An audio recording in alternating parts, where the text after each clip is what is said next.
Fala pessoal, tudo bem? Mel Ferraz aqui e no vídeo indicação de hoje vamos falar sobre esse livro, esse livraço, esse livro e tanto, que é As Aventuras de China Iron, escrito pela argentina Gabriela Cabeçon Câmara. Mas antes de mais nada, vou pedir para vocês se inscreverem aqui no canal, assim vocês apoiam a continuidade do Literatura. Isso é muito importante aqui pra gente, então por favorzinho, faça isso nesse momento, se torne um inscrito do Literatura e aproveite para também dar o seu joinha e me ajudar a entregar esse conteúdo para mais leitores. E assim, espero que se empolguem para ler esse livro, assim como eu espero que você que está me assistindo agora também se empolgue.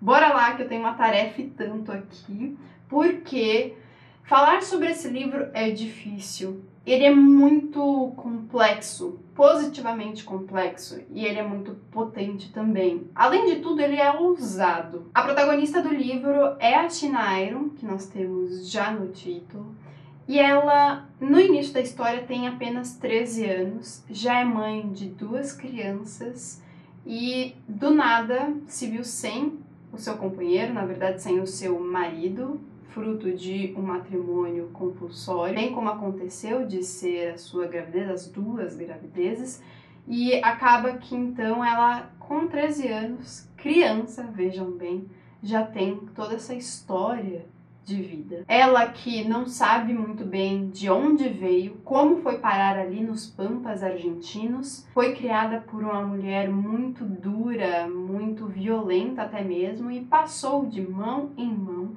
até casar com Martín Fierro, que aqui, gente, é uma grande figura da cultura argentina. Eu não sabia até pouco tempo atrás, um pouco antes de começar a ler esse livro, mas há um livro que é a epopeia da Argentina, chamado O Gaúcho Martín Fierro. Aqui é muito difícil de encontrar traduzido, apesar de já termos tido, mas ainda assim, hoje em dia, se você quiser comprar, é dificílimo. Esse livro que eu estou apresentando para vocês hoje é uma subversão dessa história muito clássica. Mas vejam bem que a protagonista foi casada com Martín Fierro justamente porque isso é algo assim que vai ditar um pouco a história até o final dela. Em um determinado momento, simplesmente ele some e acaba que China Iron fica sozinha no mundo. Ela conhece Liz, uma britânica que está ali na região em busca de terras que lhe prometeram, mas que, ao contrário do que podemos imaginar inicialmente, ela não chega na vida da nossa protagonista para ser uma figura opressora. China Iron vai se juntar a Liz e partir desse lugar no qual ela cresceu, atravessando os Pampas, nesse local que muitas vezes é bastante difícil de lida. Aliás, tenho já no início do livro uma passagem que eu achei belíssima, que vai refletir bastante sobre esse ambiente. Então eu vou ler para vocês porque aí eu já caí de amores, então tenho que compartilhar também. Quando então ela se vê livre junto de Liz, atravessando esse local, então o primeiro preço de tanta felicidade foi o pó. Eu, que tinha vivido inteira dentro do pó, que havia sido pouco mais do que uma das tantas formas que o pó assumia ali, que tinha sido contida por aquela atmosfera, a terra dos Pampas também é céu, comecei a senti-lo, a percebê-lo, a odiá-lo quando me fazia rechinar os dentes, quando se colava ao meu suor, quando me pesava no chapéu. Declaramos guerra a ele, embora sabendo que essa guerra sempre a perdemos. Do pó viemos. Então notem que a narradora também é essa protagonista, coisa que num primeiro momento poderíamos pensar, vamos até que nos conectar bastante com ela. Não é muito bem o que acontece, eu senti um tom meio legendário, meio fabuloso aqui, sabe? Uma narrativa meio de lenda. Então há um distanciamento que talvez tenha sido o único ponto do livro do qual não gostei tanto assim quanto do resto. Não que eu tenha desgostado completamente, mas ainda assim eu esperava um pouquinho mais nesse quesito narrativo. Uma coisa muito interessante é que ela começa com o eu, ela começa narrando muito voltada a si, Mas o livro, que é dividido em 3 partes, vai trazer uma caminhada, uma travessia tão importante para ela que no final ela já escolhe um coletivo.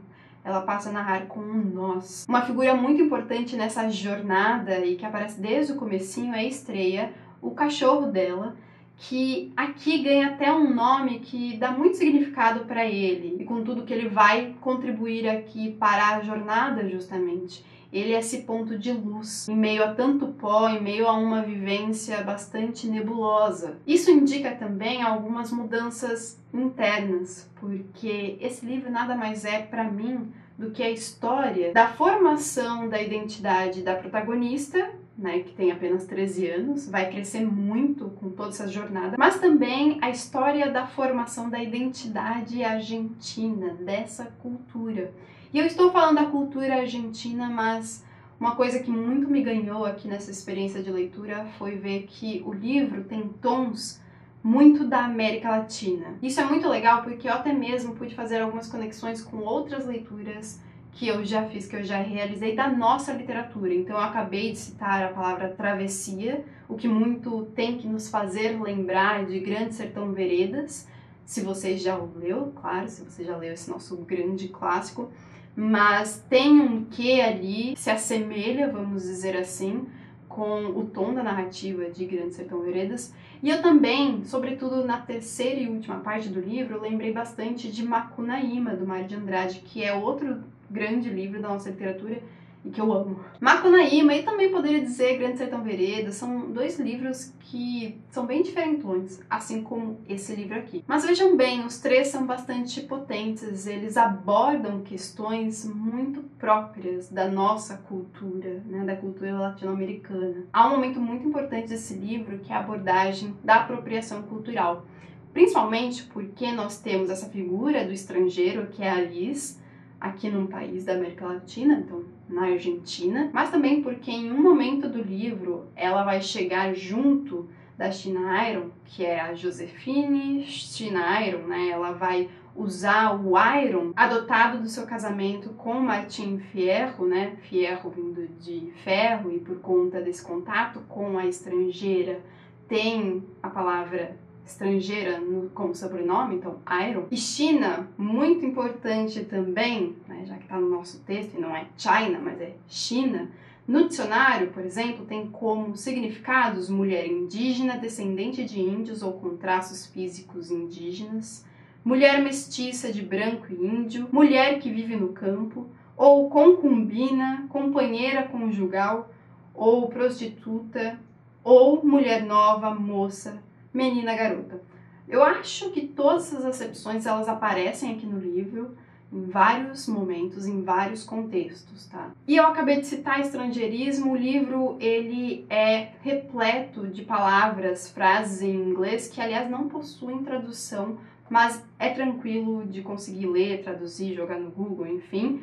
Mas isso compõe essa narrativa que vai absorvendo o seu ambiente, que vai formando-se também, identitariamente falando. Enfim, em um determinado momento, ela com Liz, Estreia, eles vão chegar a uma fazenda ali e vão ter contato com esse senhor de terras. Esse é um momento bastante tenso, mas também muito cômico. Tem esse tom bastante farsesco até mesmo, rodeando a figura do proprietário de terras, porque ele tem que ser, assim, ironizado ao extremo, né? Ele é uma pessoa opressora. Ele, sim, é muito opressor aqui. Com isso nós vemos o machismo, com isso nós vemos o racismo.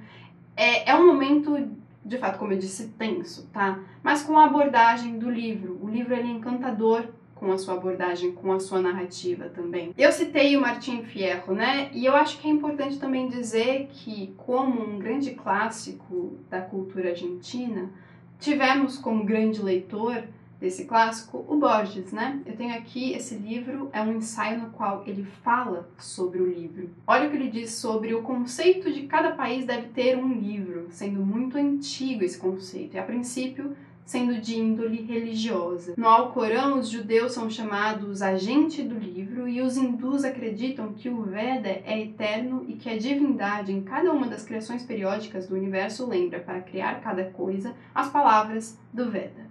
do conceito de livro canônico religioso passou-se no início do século XIX ao de livros canônicos nacionais. Carlyle escreveu que a Itália estava resumida na Divina Comédia e que a Espanha no Quixote, e acrescentou que a quase infinita Rússia era muda, porque ainda não se havia manifestado num livro. Lugones declarou que nós argentinos já possuíamos esse livro canônico e que este previsivelmente era Martim Fierro. Disse que a obra de Hernández, que é o escritor de Fierro, era para nossas origens o que era a Ilíada para as origens gregas, ou a Chanson de Roland para as da França.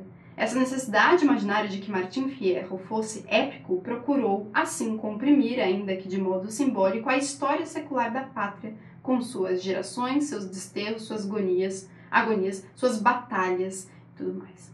Enfim, isso tudo para dizer para vocês que sim, Martim Fierro é tido como o livro de uma nação por algumas pessoas. Por outros tantos críticos, nós temos aí a figura de um valentão, de um assassino. Com isso chega China Iron para subverter essa ideia. E isso subverte mesmo. A figura de Martim Fierro aparece aqui no final, assim, de um jeito... Eu não vou dizer porque é spoiler, mas a gente queria tanto. Com isso eu também me lembro que outro grande tema aqui do livro é a sexualidade. E nós temos momentos eróticos de sexualidade nada heteronormativa. Eu achei isso sensacional, não estava esperando encontrar isso nesse livro. Mas dentro de seu enredo foram cenas muito envolventes, muito importantes, muito marcantes. Porque também contribuem para essa formação da identidade da nossa protagonista e também da identidade latino-americana. Essa resenha ficou muito aquém, eu tenho certeza disso. Você vai encontrar muito mais nesse livro potente e ousado, como eu disse já. E, nossa, sério, aquela sensação de estar terminando a gravação de um vídeo, podendo ter mais, mas é difícil falar mais sem dar spoilers. Sério, o que eu vou terminar dizendo aqui é: leiam esse livro.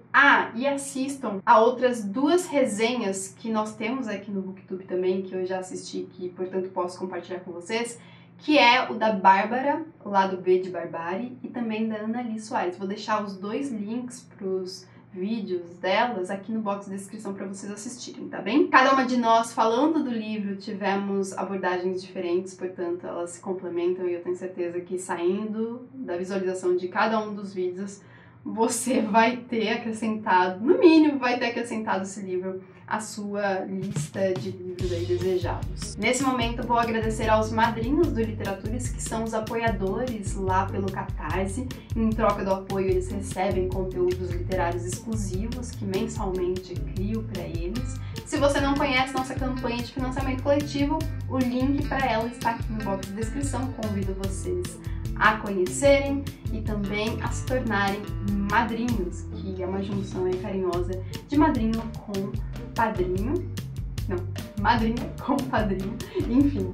E então, vamos ficando por aqui. Espero que tenham gostado da indicação de hoje. Um grande beijo e até o próximo vídeo. Tchau, tchau!